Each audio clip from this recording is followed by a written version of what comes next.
President al-Sisi received a phone call from his U.S. counterpart, Joe Biden, on Thursday, during which the two leaders discussed the latest developments in the occupied Palestinian territories. President al-Sisi reiterated Egypt's constant stance to reach a radical and comprehensive solution to the Palestinian cause. During the phone call, al-Sisi and Biden exchanged views on means of halting violence and escalation in the Palestinian territories.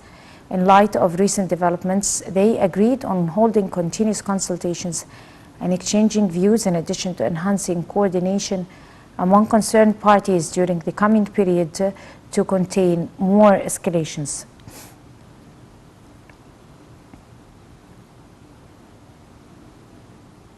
Foreign Minister Sameh Shoukry received a member of Central Committee of Fatah Movement, Azam al-Ahmed, who is also an executive member of the Palestine Liberation Organization.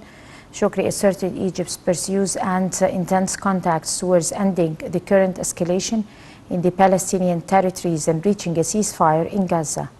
The top diplomat reiterated Egypt's continued backing for fellow Palestinians on all fronts, in line with directives by the country's political leadership.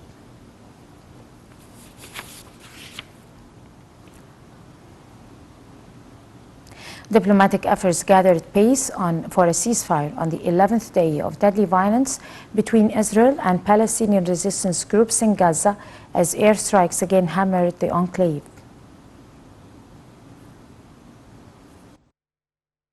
UN Secretary-General Antonio Guterres told the UN General Assembly on Thursday that continued crossfire between Israeli forces and resistance groups, including Hamas, are unacceptable, saying the fighting must stop immediately, referring to the salvos that have killed more than 200 Palestinians, including 60 children. Guterres said that he was deeply shocked by the continued air and artillery bombardment by the Israeli Defense Forces in Gaza. The session took place as diplomatic efforts gathered pace for a ceasefire on the 11th day of deadly violence between Israelis and Palestinians in Gaza as airstrikes again hammered the enclave. Talks continued to end the bloodshed after U.S. President Joe Biden urged a significant de-escalation, while Israeli Prime Minister Benjamin Netanyahu vowed to push on until the military campaign reaches its objective to restore quiet and security for Israelis. U.S. Secretary of State Antony Blinken stressed that Washington expects to see de-escalation on the path to a ceasefire. A senior official in the Hamas group predicted a ceasefire within days, while an Israeli minister said Israel would halt its offensive only when it had achieved its goals. UN Middle East Peace Envoy Tor Wennesland was visiting Qatar for talks with Ismail Haniyeh, the political leader of Hamas, which rules the enclave, as part of an effort to restore calm. And German Chancellor Angela Merkel said indirect talks with Hamas were essential to advancing efforts toward an end of hostilities.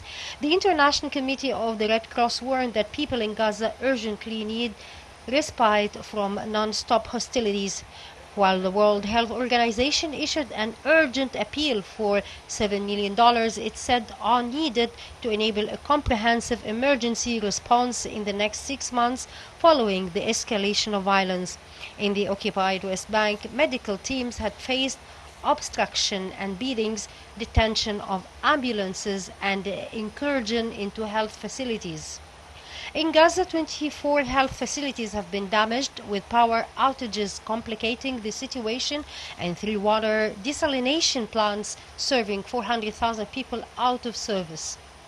The number of people killed in Gaza by Israeli strikes since May 10th has risen to 232. Nearly 450 buildings in Gaza have been destroyed or badly damaged, including 6 hospitals and 9 primary care health centers. More than 52,000 people have fled their homes, and most are sheltering in UN-run schools in Gaza.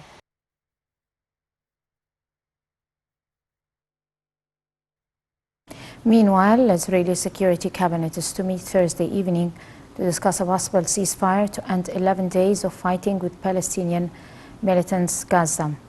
The meeting comes amid intense diplomatic pressure to end the hostilities. They have cost the lives of over 230 people, mostly Palestinians. Israeli Prime Minister Benjamin Netanyahu attends the meeting with top security officials.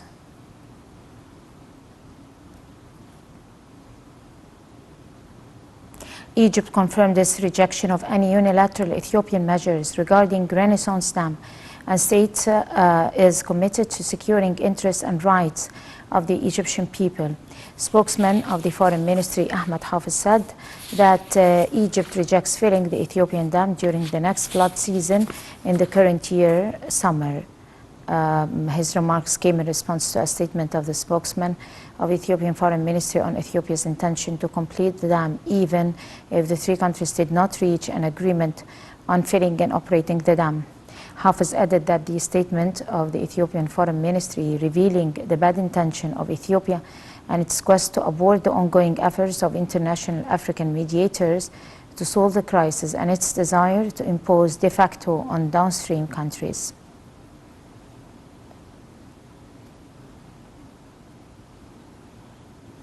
Prime Minister Mustafa Madbouly inspected vaccination centers of coronavirus at exhibitions area in Nasr City, accompanied by Minister of Health Dr. Hala Zaid and UNICEF representative to Egypt, Jeremy Hopkins.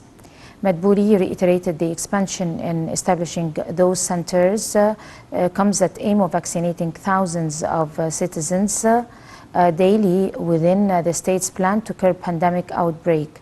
The Premier called on citizens to accelerate the registrations for receiving the vaccines to protect themselves from infections and prevent the spread of the virus in the country.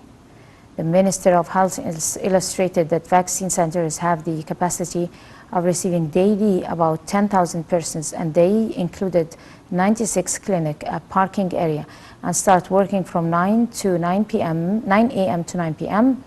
And meanwhile, Madbouly talked with some citizens there while they hailed the high level of preparations and organizations of the centers.